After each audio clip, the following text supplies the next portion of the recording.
Tampa Bay Buccaneers. You want to go back and listen to that commercial free? It's on the iHeartRadio app for you. Just search The Nick Wise Show. You can hear the entire show right there on the iHeartRadio app. Again, commercial-free podcast form. We deliver that to you every single day. I want to get into the Rays a little bit, and then I also want to talk about Brendan Sorsby, the quarterback for Texas Tech, who is going to be allowed to play.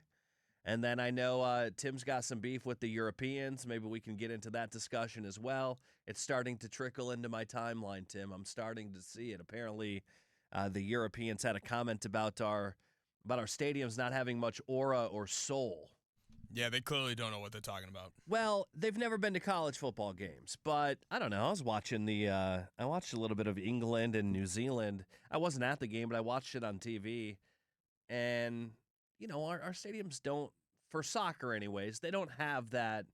Like, you go to a soccer in Europe, it's a completely different vibe. They're singing songs. Even the video I saw of, like, the Americans singing the song about USA outside of the stadium is nothing like what you see outside of, a Premier League match, let alone a national team. So I kind of understand what they mean.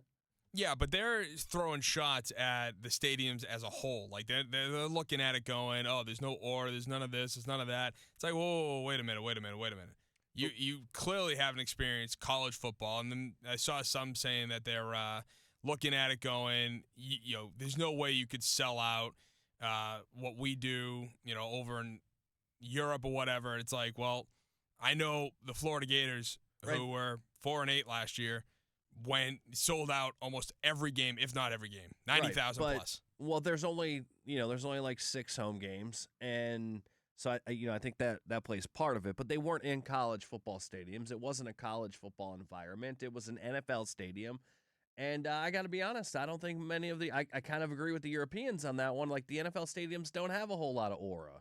They don't have it's not on the college football level. You know that, and I know that. Like, there's something about NFL stadium. Like, you got to think, these Europeans that are coming over here, our stadiums are so new, where there's history, and they were built in the 1800s, and there's just a little bit more of a vibe to it, I think. All right, well, I mean, you could say the same thing about Fenway Park and Wrigley Field. Old stadiums that have aura, that have feel to it. I agree, they do, because they're older. Yeah, and again, they're just generalizing, just like we are. But at the same time, like, no, screw off. You're not better than us. There was also no aura at Raymond James Stadium this weekend because it was so hot. People are ready to die in the stands. It looks so bright. I mean, that game was on in the afternoon. And look, that was a cool day in June, let's be honest, but it was still hot. I wouldn't be offended by it. I got to be honest. When I watched a couple games. I watched England and New Zealand. I watched USA and Germany. And I'm like, the USA is an interesting spot to host the World Cup because we aren't as passionate about that. No one's ever going to top South Africa with the vuvuzelas. Or just the whole time. I hated the vuvuzelas. Of course you did. You don't like fun. That's a vibe. See, that's okay. And the cowbells at Mississippi State or the Rays games? No, those are annoying. They're a vibe. Thank you. That's exactly what the vuvuzelas were. The vuvuzelas were a vibe. It felt South African, It gave it a whole different vibe. Just the whole game. To me, that was the best World Cup. What was that, 2010? Yeah, 2010. God, they were good hosts. Like, I don't know if we can top that. We just don't have the passion for it. All right, let's talk about the Tampa Bay Rays. We have the passion for that. When does it go from it's a slump to these are what the Rays are? I'll ask you first, Tim, then I'll give my answer. Yeah, how long until it's more than just a slump? Are you already there, or are you still calling it a slump? Nah, I think it's fair to say we're there. Oh, no, already? I mean, look at it. This team is not done. They have not only just fallen. Like, it's one thing to go 4-6 and 10, or even 3-7 at worst. But when you're looking at actually they are 3-7 in their last 10. To be fair, but they're 3-10 in the last 13. Exactly. 3 wins in 13 games. What are we doing here? It's really starting to get nerve-wracking. Now the Rays and Yankees are tied atop the AL East. I'm not worried if the Rays fall to second, but it's just one of those things. You had a comfortable lead, and you haven't been able to do anything that you were doing. The timely hitting, the good defense, the smart base running. You were doing none of it now. Well, that's the biggest thing that's dropped off, too, is the stolen bases. And by the way, for the record, I just want it to be known, we're still in first place. 597 is our winning percentage. They are 594. So we're still first.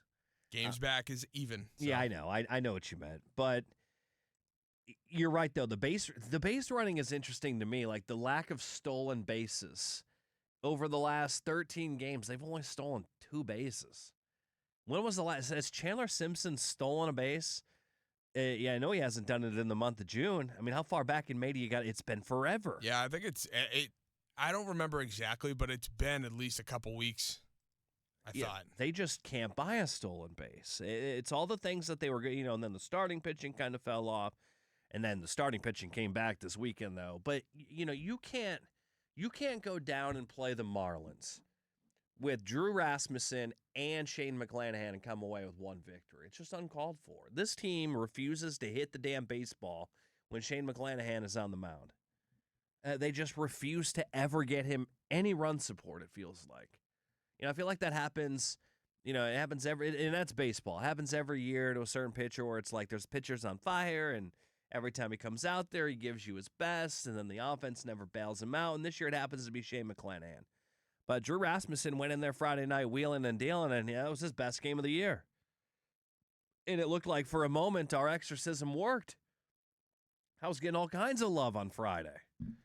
And then Saturday, folks are like, oh, it didn't work. And I said it goes by the series. We're going to win today. And it didn't work for the series either. But to go into a 3-game series having your 2 best pitchers on the mound and only coming away with 1 victory, yeah, I think that says a lot. That's gross. Now, you have 2 last-place opponents on the schedule next. Boston and, of course, the Angels again, followed by the Dodgers. I need to see a 6-3 record in that span to believe this team was just in a slump. If you can't give me 6-3 baseball over the next 9 games, then I think this team is starting to hit a pattern, and they're starting to tell us where they are right now. And it's not just a slump. Maybe they're just coming back to reality, and they're a little bit in between of what they've been and what they were, which is what we're all hoping not to see. But I don't think a 6-3 record over the next 9 is – I don't think I'm asking for too much. That's give me 3 against the Red Sox, give me 2 against the Angels, give me 1 against the Dodgers. That's what I want. 3, sweep the Red Sox, get 2 out of 3 in Anaheim. Just get me 1 against the Dodgers. I mean, you should be able to sweep the Red Sox. They are in an absolute free fall right now. The only thing that makes me sad is that they sent oh my gosh, one of their starting pitcher back down to AAA, who is an absolute bum. So the fact that he's not pitching this series pisses me off. Yeah, I think they're actually going to get I think they're going to see a guy making his major league debut this week for the Red Sox. I thought I saw. No, they got Connolly Early, Peyton Tolley, and Sonny Gray. Peyton for Tolley the Red Sox is an animal. Oh, I love Peyton Tolley. What a weird guy. He's hilarious. Yeah, his press conferences last week were making me laugh. But, look, after the next 9 games, we'll have a big enough sample, enough to make it a determination of what kind of team the Rays want to be going forward.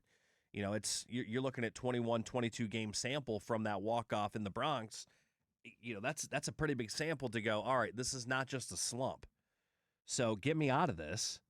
Give me 6-3. Am I being a little greedy saying 6-3 over the next 9? I don't think that's too much to ask for. I mean, I don't disagree with you. I think 6-3 is doable. I mean, again, just going off the Red Sox, you got Connolly Early, who doesn't throw hard. He's just pinpoint accuracy, so you can absolutely beat up on him. Peyton Tolley just throws gas. Sonny Gray's old. And then you go in against the Angels, you can go back at them, and you took 2 out of 3 from them before. You just had that one bad game of giving up 14 runs against them. So yeah, it was really 2 bad innings. Yeah, you could have easily swept Anaheim, whatever, the Angels when they were here. So now that you're going to be there, it's doable. I mean, I could see 6-3, and especially too, depending on how the Dodgers play, it's not the worst thing in the world if you take 1. I'm going to give you a stat on the Rays over the last 12 games, and this is a big part of why they've been losing. I'll give you that stat.